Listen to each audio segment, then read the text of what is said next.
Hello viewers, welcome to our channel. నేను మీ చరణ్ పరిమే. మలయాళ cinema ఇండస్ట్రీలో లైంగిక ఆరోపణలకు సంబంధించిన ఏదైతే వివాదం నడుస్తుందో దీంట్లో ఒక హీరో ఇప్పుడు బయటకు వచ్చారు. ఆ హీరో ఏమంటున్నాడంటే, నా మీద తప్పుడు ఆరోపణలు చేశారు, నేను కోర్టు ద్వారా యాక్షన్ తీసుకుంటాను అని చెప్పేసి ఆయన అంటున్నారు. సో ఆ హీరో ఎవరు ఏంటి అనేది చూద్దాం. అయితే దీనికి సంబంధించి కౌంటర్ కూడా ఆ హీరోయిన్ అయితే ఇచ్చారు. సో ఇది చాలా పెద్ద కాంట్రవర్సీగా అయితే ఇప్పుడు మారబోతుంది. ఇప్పటిదాకా ఆరోపణలు ఎదుర్కొన్న ఏ హీరో కూడా ముందుకు వచ్చి మాట్లాడలేదు. చాలామంది హీరోల మీద డైరెక్ట్ ఆరోపణలు వచ్చాయి, అయినా సరే వాళ్ళు స్పందించలేదు. కొంతమంది హీరోయిన్ల మీద కూడా ఆరోపణలు వచ్చాయి. ఎందుకంటే కాస్టింగ్ కౌచ్ అనేది కేవలం ఒకవైపే ఉండదు, రెండో వైపు కూడా ఉంటుంది. అమ్మాయిల్ని వాడుకునే వాళ్ళే కాదు, అబ్బాయిల్ని వాడుకునే వాళ్ళు కూడా ఉంటారు. సో ఇట్లా రెండు విధాలుగాను ఉంటుంది. మహిళల పట్ల ఉంటుంది, పురుషుల పట్ల ఉంటుంది. తప్పు చేసేవాళ్ళు కూడా రెండు వైపులా ఉంటారు. ఇది ఇందులోని పరిస్థితి. అయితే ఇక్కడ ఈ సంఘటనకు వచ్చి చూస్తే సిద్దిక్ అనే సీనియర్ నటుడి మీద వచ్చింది, ఆయన రియాక్ట్ అవ్వలేదు. ఇంకా నిన్న మోహన్ లాల్ గారు అయితే ఆయన రియాక్ట్ అయిన తీరుకి కొద్దిగా హీరోయిన్లు అయితే అసహనంగా ఫీల్ అయ్యారు. మోహన్ లాల్ ఎందుకు ఈ విధంగా రియాక్ట్ అవుతున్నాడని. ఆయన ఏమన్నారంటే, మలయాళ ఇండస్ట్రీని నాశనం చేయొద్దు, ఇలాంటి ఆరోపణలతోటి మలయాళ ఇండస్ట్రీ పరువు పోగొట్టుకొని చివరికి నాశనం అవుతుంది అని చెప్పేసి ఆయన వ్యాఖ్యానించాడు. నిజానికి ఆయన చేయాల్సింది అది కాదు కదా. ఇటువంటివి మీ దృష్టికి వచ్చినవి నాకు చెప్తే నేను ఖచ్చితంగా యాక్షన్ తీసుకుంటా అని చెప్పాలి. ఆ నటులకి సంబంధించి కనీసం కొంతకాలమైనా సరే వాళ్ళని బ్యాన్ చేయాలి. ఎంత పెద్ద నటులైనా సరే బ్యాన్ చేస్తే తిరిగి వాళ్ళని కొంతకాలం ఆపితే కనీసం అప్పుడైనా వాళ్ళకి అదో శిక్షలా పనిచేస్తుంది. తర్వాత అవకాశాలు వస్తే వస్తాయి, లేకపోతే లేదు. అలా చేయకుండా, లేకపోతే మహిళలకు ఎంతోమందికి అన్యాయం జరుగుతుంది, అరే వీళ్ళు నా ఇంటి ఆడపిల్లలు లాంటి వాళ్ళు కాదా అని ఆలోచన చేయకుండా మినిమం కూడా. సో ఇట్లా మాట్లాడడం అనేది కొద్దిగా ఇబ్బందికరమే. అంటే వాళ్ళకు న్యాయం జరగదు ఇక్కడ అనే దానికి ఇది ఒక ఎగ్జాంపుల్. సో దీనికి హర్ట్ అయ్యి కొంతమంది హీరోయిన్లు కూడా, అంటే కాస్త ఉమెన్ యాక్టివిస్ట్ లాగా ఉండే హీరోయిన్లు, ఎక్కువగా ఉమెన్ ఇష్యూస్ మీద రియాక్ట్ అవుతూ ఉండేవాళ్ళు కొంతమంది ఉన్నారు మలయాళంలో. సో అలాంటి హీరోయిన్స్ అయితే రియాక్ట్ అవుతున్నారు. తన పార్వతీ తిరువత్ గారు ఈ మధ్య తంగలాన్ సినిమాలో చేశారు కదా విక్రమ్కి పేరుగా. ఆవిడ నిజానికి మలయాళంలో చాలా మంచి నటి, చాలా గొప్ప పేరున్న నటి. అప్పుడప్పుడు హీరోయిన్ ఓరియంటెడ్ రోల్స్ కూడా చేస్తూ ఉంటారు. ఎక్కువ శాతం మహిళలకు సంబంధించిన అనేక ఇష్యూస్లో ఆవిడ మాట్లాడుతూ ఉంటారు. సో ఆవిడ దీనికి సంబంధించి మాట్లాడారు. పిరికి వాళ్ళు, సమస్య మీద సొల్యూషన్ ఇవ్వలేని వాళ్ళు, లేకపోతే సమస్యల గురించి మాట్లాడే ధైర్యం లేని వాళ్ళు, మీరు ఇలాంటి పదవుల్లో ఉండటం ఎందుకు, మీరు రాజీనామా చేసి వెళ్ళిపోవచ్చు కదా అని చెప్పేసి ఆవిడ గట్టిగా మాట్లాడారు. సో ఇది సరైన మాట. అంటే ఆ పిరికి వాళ్ళని ఆవిడ డైరెక్ట్గా ఎవరిని అంటున్నారంటే ఇక మోహన్ లాల్ గారిని అంటున్నారని అర్థం. ఎందుకంటే సొల్యూషన్ ఇవ్వాల్సిన బాధ్యత ఆ కమిటీకి, ఆ టీంకి ఉంది, అమ్మ అనే ఒక అసోసియేషన్కి. కానీ వాళ్ళే పట్టించుకోకపోతే ఇంకెవరు ఇవ్వాలి? ఇండివిజువల్గా అందరూ ఇవ్వగలిగేది కాదు కదా. సో ఇట్లా ఈ హీరోయిన్ క్వశ్చన్ చేయడం జరిగింది. సో ఇదొక కోణం అయితే, దీనికి సంబంధించి ఒక హీరో అమెరికా నుంచి రియాక్ట్ అయ్యాడు. ఆయన మలయాళం టాప్ హీరో జయసూర్య.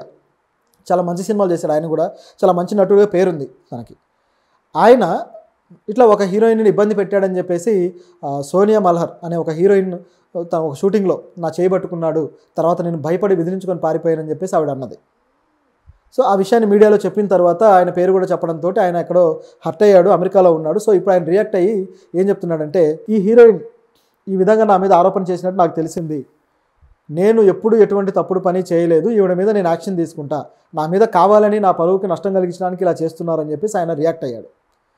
ఆయన వ్యక్తిగత విషయాల మీదుగా ఆయన భార్య పిల్లలతోటి అమెరికా వెళ్ళాడు. సో ఈ విషయం కొద్దిగా లేట్గా తెలిసిన తర్వాత స్పందించడానికి ఒక 2-3 రోజులు టైం తీసుకున్నాడు. ఇది జరిగి దాదాపు వారం అవుతుంది. సో ఇప్పుడు టైం తీసుకుని ఇప్పుడు రియాక్ట్ అయ్యాడు ఆయన. నిజానికి ఏ హీరో కానీ, ఏ నటుడు కానీ నేను ఈ విధంగా పరువు నష్టం కేసేస్తానో లేకపోతే రియాక్ట్ అవ్వడం దాఖలాలు అయితే లేవు. సో దాన్ని బట్టి కొంత అనుమానం అయితే వచ్చింది అందరికీ. కానీ ఈయన రియాక్ట్ అయ్యేసరికి ఇప్పుడు కొద్దిగా సినారియో మారింది. ఏంటి అంటే, జయసూర్య ఏ తప్పు చేయలేదా, ఆవిడ కావాలని ఆరోపణ చేసిందా అని చెప్పేసి మాట్లాడడం మొదలెట్టారు. అయితే ఇది ఒకవైపు సాగుతూ ఉండగానే ఈ హీరోయిన్ కూడా రియాక్ట్ అయింది. ఎప్పుడైతే జయసూర్య గారి వ్యాఖ్యలు ఆవిడకి తెలిసాయో, మీడియాలోకి వచ్చాయో, ఇక ఆవిడ కూడా రియాక్ట్ అయ్యారు. సో ఆవిడేం రియాక్ట్ అయ్యారంటే, నేను ఏమాత్రం వెనక్కి తగ్గను, నాకు జరిగిన సంఘటన నేనేమి కల్పించి చెప్పట్లేదు, ఇది నిజంగానే నాకు జరిగింది అని చెప్పేసి ఆవిడ అన్నారు. సో ఆవిడ అన్నదాన్ని బట్టి చూస్తే, అంటే ఆవిడ ఏమాత్రం, అంటే ఆయన పెద్ద హీరో, జయసూర్య చాలా పెద్ద హీరో, సీనియర్ నటుడు, ఆయన అన్నదానికి ఏమాత్రం వెరవకుండా, భయపడకుండా ఈవిడ రియాక్ట్ అయ్యారు. నిజానికి ఆ రోజు జరిగిన సంఘటన మళ్ళీ ఆవిడ ఎక్స్ప్లెయిన్ చేశారనమాట. ఆయన అలా పట్టుకున్నారు, కానీ నేను గట్టిగా బెదిరించేసరికి ఆయన భయపడిక సారీ చెప్పాడు. ఆవిడ భయపడింది, అలాగే ఆయన కూడా సరే ఈసారి ఈ విధంగా ప్రవర్తించను అని చెప్పి సారీ చెప్పి వెళ్ళిపోయాడట. ఈ సంఘటన ఆవిడ చెప్పారు. బహుశా ఆవిడ బయటికి తీసుకొస్తుందని చెప్పి ఆయన సారీ చెప్పుండొచ్చు, కానీ ఆవిడ మాత్రం ఆలోచించకుండా బయట పెట్టారు. అలాంటి పెట్టడం అవసరం, ఎందుకంటే తప్పు అవకాశం ఉన్నప్పుడు చేసేసి ఒకవేళ అవకాశం లేకపోతే సారీ చెప్పి తప్పించుకుంటే అయిపోదు కదా. ఆయనకు లొంగిపోయి అన్యాయంగా ఒక విధమైన ఎక్స్‌ప్లాయిటేషన్ గురైన మహిళలు ఎంతమంది ఉండరు? అంటే వాళ్ళందరి పట్ల మరి ఎవరు న్యాయం చేయాలి? ఇలాంటి ప్రశ్నలు ఖచ్చితంగా వేయాల్సిందే. ఆ విధంగా ఆవిడ రియాక్ట్ అవ్వడం జరిగింది. సో మరి ఇది కోర్టు దాకా వెళ్తుందా? ఒకవేళ జయసూర్య కోర్టుకు వెళ్తే ఏమవుతుంది? ఒకవేళ ఈ సంఘటన నిజమైతే ఆయన వెళ్ళే అవకాశం కూడా లేదు. ఇంకోటి ఏంటంటే దీనికి సంబంధించిన ప్రూఫ్లు కానీ ఇలాంటివన్నీ మరి ఏ విధంగా సాధిస్తారనేది కూడా క్వశ్చనే. ఎందుకంటే అన్ని సందర్భాల్లోనూ కెమెరాల ముందు జరగవు కదా. కాబట్టి దానికి సంబంధించిన సాక్ష్యాలు ఇవన్నీ కూడా ఇబ్బందికరమే. సో ఏం జరుగుతుంది చూడాలి. గతంలో అయితే ఇట్లాగే దిలీప్, సీనియర్ నటుడు దిలీప్ హీరోయిన్ భావనని ఈ విధంగా ఇబ్బంది పెట్టడము, తర్వాత ఆవిడ ఆయన్ని కొద్దిగా దూరం పెట్టి ఆయన మీద ఆరోపణలు చేయడంతో ఆయన ఇక తనని ఈ విధంగా ఇన్సల్ట్ చేసిందని చెప్పేసి ఆవిడ మీద ఒక రకమైన అఘాయిత్యానికి పాల్పడ్డాడు. చివరికి ఆవిడ పోలీస్ కేసు పెట్టిన తర్వాత ఆయన అరెస్ట్ చేసి జైల్లో ఉంచి బయటికి తీసుకొచ్చారు. అప్పుడు కూడా దిలీప్ని మోహన్ లాల్ గారు యాక్సెప్ట్ చేసి మళ్ళీ ఆ అమ్మ కమిటీలోకి తీసుకున్నారు. సో దాంతో అప్పుడే మోహన్ లాల్ గారి మీద విమర్శలు వచ్చాయి. కానీ ఆయన వెనక్కి తగ్గలేదు. ఇప్పటికి కూడా అది కంటిన్యూ అవుతూ ఉంది. సో ఇప్పటికి కూడా మోహన్ లాల్ గారు తేరుకోకపోవడం నిజానికి అది చాలా పెద్ద ఇన్సిడెంట్. ఆవిడ భావన కూడా మంచి పేరున్న నటి కదా, ఆవిడ కూడా స్టారే. ఆ ఇన్సిడెంట్లోనే ఆయన ఏమాత్రం వెనక్కి తగ్గలేదంటే ఇప్పుడు వీళ్ళు చిన్న చిన్న నటీమణులు చేస్తున్న దానికి ఈయన ఏమాత్రం ఆలోచించడేమో బహుశా. అందుకే ఇంత కేర్లెస్గా మాట్లాడాడు. ఇదైతే ఖండించాల్సిన విషయమే. ఆల్రెడీ హీరోయిన్లు అయితే ఖండిస్తూ వస్తున్నారు. అదేవిధంగా దీంట్లో నిత్యా మీనన్కి సంబంధించి కూడా ఒక వార్త ఇదే విధంగా జరుగుతుంది. సో నిత్యా మీనన్ ఒక నటుడు, అంటే చిన్న వయసులో, నిజానికి ఆవిడ టీనేజ్లో అనుకుంటా.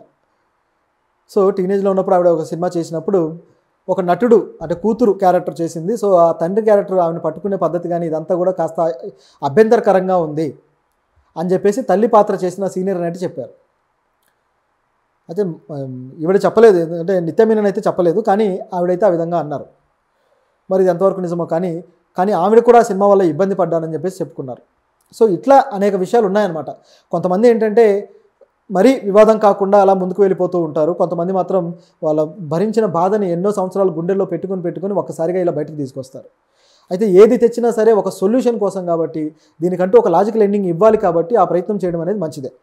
అదేవిధంగా సమంత గారు కూడా ఇప్పుడు ఇదంతా ఇష్యూ అయ్యి బాగా పెద్దదైపోయిన తర్వాత సమంత గారు కూడా